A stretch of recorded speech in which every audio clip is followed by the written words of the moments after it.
اللہ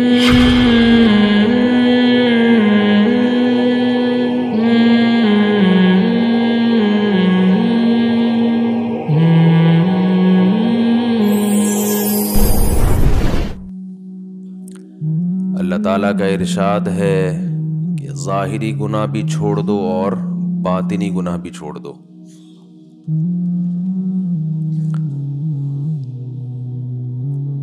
اس وقت دنیا اس کوشش میں لگی ہوئی ہے کہ دنیا میں جرائم کا خاتمہ کیسے ہو. جتنے بھی دنیا کے بڑے بڑے فلاسفر ہیں، ماہرین ہیں، وہ اس کے لیے قانون سازی کرتے ہیں کہ دنیا میں جرائم ختم ہو جائیں. اس پہ بہت کوششیں ہو رہی ہیں اور اس کا مقصد یہ ہے کہ جب جرائم ختم ہوں گے تو دنیا میں امن اور سکون ہوگا. گویا مقصد امن اور سکون، اطمینان اور شانتی. انڈیا کے مسلمان بھی سنتے ہیں تو تھوڑا سا ہندی بھی آنی چاہیے. ساری دنیا امن کے ساتھ رہے، شانتی کے ساتھ رہے، کوئی چھیڑ چھاڑ نہ ہو، پھڈے بازی نہ ہو. لیکن اس امن کو دنیا میں قائم کرنے سے جو مقصد ہے وہ مقصد کوئی اتنا اچھا نہیں ہے. وہ مقصد یہ ہے کہ چند سرمایہ دار جن کے ہاتھ میں پوری دنیا کی دولت ہے وہ تمیز سے کھا سکیں، وہ عیاشی کر سکیں، مزے اڑا سکیں. یعنی آپ اس کی مثال یوں سمجھ لیں کہ ایک محلے کا بدماش ہو. وہ بدماش یہ چاہتا ہے کہ میرے علاقے میں امن ہو. تو آپ سوچیں بدماش امن کیوں چاہے گا؟ بدماش چاہتا ہے کہ امن ہو. تو اس کا امن کا مقصد یہ ہوتا ہے کہ میری بدماشی چلتی رہے بس. کیونکہ اگر کوئی 2-4 اور بھی بدماش پیدا ہو گئے تو میری بدماشی ختم ہو جائے گی. تو امن کی یہ کوشش، جب یہ ڈاکو یا بدماش امن کے لیے کوشش کرے گا تو یہ کوشش پائیدار ہو سکتی ہے؟ بولو نا بھائی. وجہ اس کی یہ کہ اس کی تو نیت میں ہی کھوٹ ہے. یہ چاہتا ہے سارے اس محلے کے وسائل پر میرا قبضہ ہو. ایک مشہور علاقہ ہے، میں نام نہیں لوں گا، اور اس کی ایک مشہور تنظیم ہے، اس کا بھی نام نہیں لوں گا. انہوں نے اس مشہور علاقے میں، اس مشہور تنظیم نے امن قائم کیا. جنہوں نے قائم کیا وہ بہت بڑے ڈاکو تھے. تو مجھے کسی نے بتایا کہ میں پیسے لے کے جا رہا تھا، براہ راست انہوں نے تو نہیں بتایا، کسی واسطے سے یہ خبر پہنچی. تو میں چھپا کے لے جا رہا تھا تو ان ڈاکوؤں نے مجھے بلایا کہ یہ پیسے چھپا کس سے رہے ہو؟ میں نے کہا یار کوئی چوری چکاری نہ ہو جائے. انہوں نے کہا ہم بیٹھے ہوئے ہیں نا، کوئی نہیں لوٹے گا تمہیں. تم ہمارا حصہ دیتے ہو نا ہر مہینے، ہمارا بھتہ آتا ہے، دیتے ہو نا پابندی سے؟ ہاں آتا ہے. ہاں جی پابندی سے. صاحب آپ کا بھتہ تو میری دکان سے پابندی سے جاتا ہے. بس جاتا ہے تو اب یہ شاپر میں سونا ڈال کے لے کے جاؤ، ہیرا ڈال کے لے کے جاؤ، تمہیں کوئی یہاں چھیڑنے والا کوئی نہیں چھیڑے گا تمہیں. امن تو انہوں نے بھی قائم کیا، لیکن مقصد یہ ہے کہ جب ہمارا بھتہ ہمیں مل رہا ہے تو اگر پھر کوئی تمہیں چھیڑے گا تو اس کا مطلب وہ ہم سے بھی بڑا دادا ہے.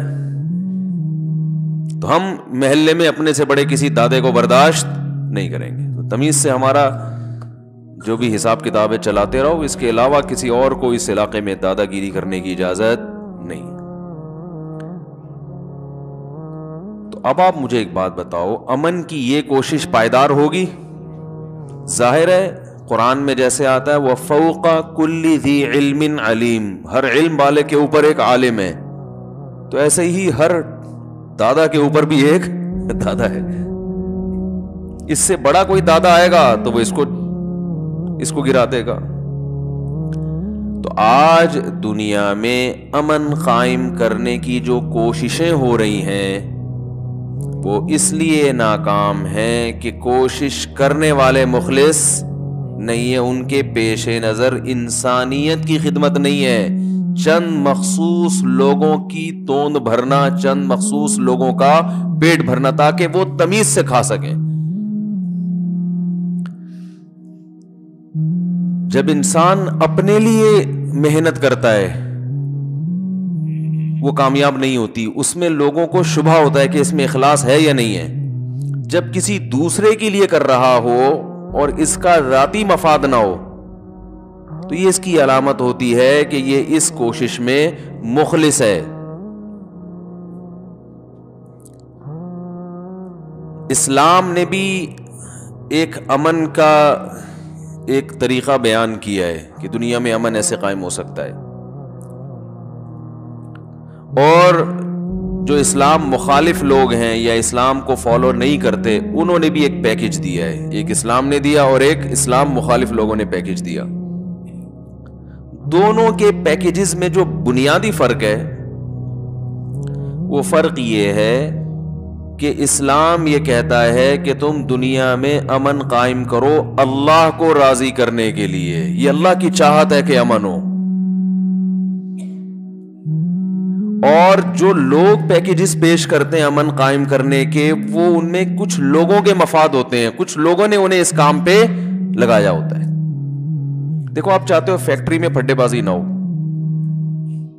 تو یہ کون چاہے گا؟ جو فیکٹری کا مالک ہے، تو اس نے اپنے کچھ لوگ چھوڑے ہوئے ہوں گے جو کوشش میں لگے ہوں گے بھائی ایک دوسرے کی غیبت نہ ہو، بہتان نہ ہو، یہ نہ ہو، وہ نہ ہو، ٹانگیں نہ کھینچو، تمیز سے کام کرو۔ کوشش تو اچھی ہے لیکن اس کا فائدہ کس کو ہوگا؟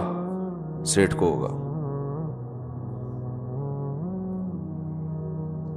تو لیکن ایک کوشش تبلیغ والے کر رہے ہوں گے، آپ کو سمجھا رہے ہیں کسی فیکٹری کے ملازم کو کہ بھئی غیبت نہ کرو، کسی پہ بہتان نہ لگاؤ، باس کی مان کے چلو، سیٹھ کی مان کے چلو، اگر وہ تنخواہ تمہیں پوری دے رہا ہے تو کام میں ڈنڈی نہ مارو۔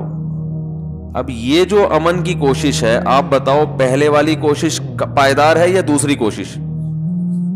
دوسری کوشش، اس لیے کہ ان کا کوئی اس کوشش میں ذاتی مفاد نہیں ہے۔ سمجھ میں آ رہی ہے بات کہ نہیں آ رہی ہے؟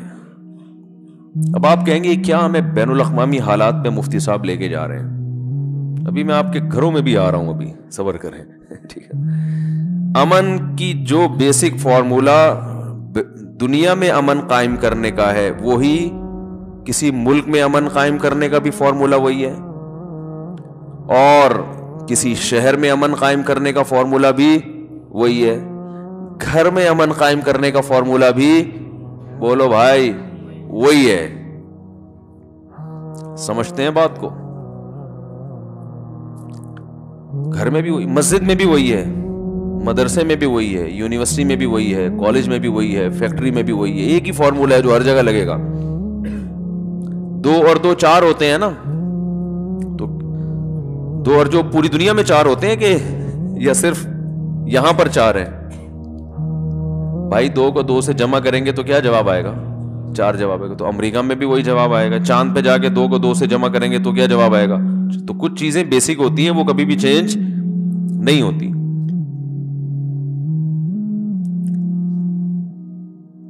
تو مسئلہ یہ ہے کہ اس وقت پوری دنیا، اسلام جو ہے نا، اسلام اس کا پوری دنیا سے جو بیسک اختلاف ہے نا، ایک تو عقیدے کا اختلاف ہے۔ اسلام توحید کی دعوت دیتا ہے، ایک خدا کی دعوت دیتا ہے، اور ان میں بہت سے لوگ خدا کو مانتے ہی نہیں ہیں، مانتے ہیں تو ایک سے زائد خداؤں کو مانتے ہیں، پھر ان کے پاس کوئی قانون نہیں ہے۔ یہ تو مذہب کی بحث ہے کہ اسلام بتاتا ہے کہ جو مذہب کی تعلیمات ہیں وہ میرے پاس ہیں، وہ صحیح ہیں، لیکن اسلام نے ساتھ ساتھ یہ بھی کہہ دیا لا اکراہ فی الدین، دین میں کوئی زبردستی بولو بھائی نہیں ہے۔ لہذا اگر کہیں بھی اسلامی حکومت قائم ہوتی ہے تو ہندو کو مندر جانے کی اجازت ہے، سکھوں کو ان کے عبادت خانے میں جانے کی اجازت ہے، عیسائی کو چرچ جانے کی اجازت ہے، مسلمان مسجد میں جائے۔ تو اسلام نے اس پہ کوئی زبردستی نہیں کی ہے۔ جب اسلامی حکومت قائم ہوتی ہے دو چیزوں پہ زبردستی ہوتی ہے. سمجھ رہے ہیں؟ دو چیزوں میں اسلام کیا کرتا ہے؟ زبردستی. وہ ایسی زبردستی ہے جو غیر مسلم پہ بھی نافذ ہوگی, صرف مسلمانوں پہ نہیں ہوگی. یعنی اس میں اسلام غیر مسلم کو بھی اپنے مذہب پہ چلنے بولو بھائی نہیں دیتا. یعنی اسلام اس کے وجود کو زمین پہ برداشت کرتا ہی نہیں ہے. ایک سودی نظام, سمجھ رہے ہیں؟ دوسرا بے حیائی. اس کے علاوہ جو اسلامی احکام ہیں وہ مسلمان پہ تو زبردستی لاگو ہوں گے, غیر مسلم پہ لاگو نہیں ہوں گے. فقہا نے یہاں تک لکھا ہے کہ غیر مسلم اگر شراب بیچ کے پیسے کماتا ہے اور اس آمدن سے مسلمان کو گفٹ دیتا ہے, ہدیہ دیتا ہے, تو مسلمان کے لیے وہ ہدیہ لینا جائز ہے. حالانکہ وہ تو حرام آمدن سے کما رہا ہے نا, لیکن بھائی وہ اس کے لیے حرام نہیں ہے. ایک مسلمان شراب بیچ کے پیسے کماتا ہے, اس سے آپ کو زمزم خرید کے دیتا ہے, تو وہ زمزم آپ کے لیے حلال ہوگا؟ کیونکہ حرام آمدن سے گفٹ دے رہا ہے نا, وہ حلال نہیں ہے. لیکن یہی کام ایک غیر مسلم کرتا ہے جو شراب بیچ کے آپ کو ہدیہ دیتا ہے, تو وہ آپ کے لیے کیا ہے؟ جائز ہے. اس لیے کہ وہ شراب اس کے مذہب میں حرام نہیں ہے. وہ سور کا بزنس کر رہا ہے, اللہ نہ کرے, وہ سور بیچ کے پیسے کماتا ہے غیر مسلم, تو وہ پیسے آپ کے لیے حلال ہیں کیونکہ اس کے مذہب میں وہ حلال ہیں, تو ہمیں بھی اس کو حلال ہی سمجھنے کا حکم ہے. لیکن اگر یہی کام مسلمان کر رہا ہو تو مسلمان کے لیے ارننگ حلال ہوگی کہ حرام ہوگی؟ حرام. آپ کے لیے اس سے پیسے لینا بھی جائز بولو نا بھائی نہیں ہے. اب یہ ٹیکنیکل بات خوب اچھی طرح سمجھیں کہ دو چیزیں ایسی ہیں جس میں اسلام اس وقت جو لبرلزم ہے نا, جو لبرل سے میری مراد وہ لبرل کی وہ ڈیفینیشن نہیں جو ڈکشنری میں لکھی ہوئی ہے, وہ جو عرف میں جس کو لبرل کہا جاتا ہے, جو مذہب مخالف سمجھے جاتے ہیں. اسلام اور پوری دنیا کا جو اس وقت ٹکراؤ ہے نا, ٹکراؤ وہ دو چیزوں میں ہے, ایک سودی نظام اور دوسرا بے حیائی. میں سمجھا پا رہا ہوں اپنی بات؟ کیونکہ اس کے علاوہ جتنی چیزیں ہیں, دیکھیں یہ دو چیزیں ایسی ہیں جس سے انسانیت تباہ ہوتی ہے, اور اس کے اثرات صرف غیر مسلموں پہ نہیں پڑتے. غیر مسلم یہ کام کریں گے تو مسلمان بھی تباہ ہوں گے اس سے. دیکھو میں ایک مثال دیتا ہوں. غیر مسلم کو اجازت ہے کہ وہ شراب بیچے, لیکن کیا اس کو اجازت ہے کہ مسلمانوں میں شراب کی تبلیغ کرے, وہ ترغیب دے کہ یہ بھی خریدو, یہ بھی خریدو, یہ بھی خریدو؟ یہ اجازت دے گا اسلام؟ نہیں, کیونکہ بھائی تم تو کس مسلمانوں کو کیا کر رہے ہو؟ خراب کر رہے ہو. تو اسی طرح یاد رکھو اسلامی ریاست میں غیر مسلم عورت کو بھی بے پردہ گھومنے کی اجازت نہیں ہے. وہ یہ کہہ سکتی ہے میرے مذہب میں پردہ نہیں ہے, ہم یہ کہیں گے آپ کے مذہب میں نہیں ہے. لیکن عورت جب بے پردہ ہو کے گھومتی ہے تو وہ مردوں کو اپنی طرف مائل کرتی ہے, اس سے معاشرہ خراب ہوتا ہے. یہ اس کے اثرات مسلمانوں پہ بھی پڑیں گے. سمجھ میں آ رہی ہے کہ نہیں آ رہی ہے بات؟ اسلام اس کو اجازت نہیں دے گا کہ آپ بکنی پہن کے گھومیں یا آپ چڈیاں پہن کے گھومیں, اجازت نہیں دے گا اسلام اس کو. بھئی اس کے اثرات صرف آپ تک محدود نہیں ہیں, یہ تو متعدی ہو رہے ہیں, یہ تو پھیل رہے ہیں اثرات. آپ مسلمان کو کیوں خراب کر رہے ہو؟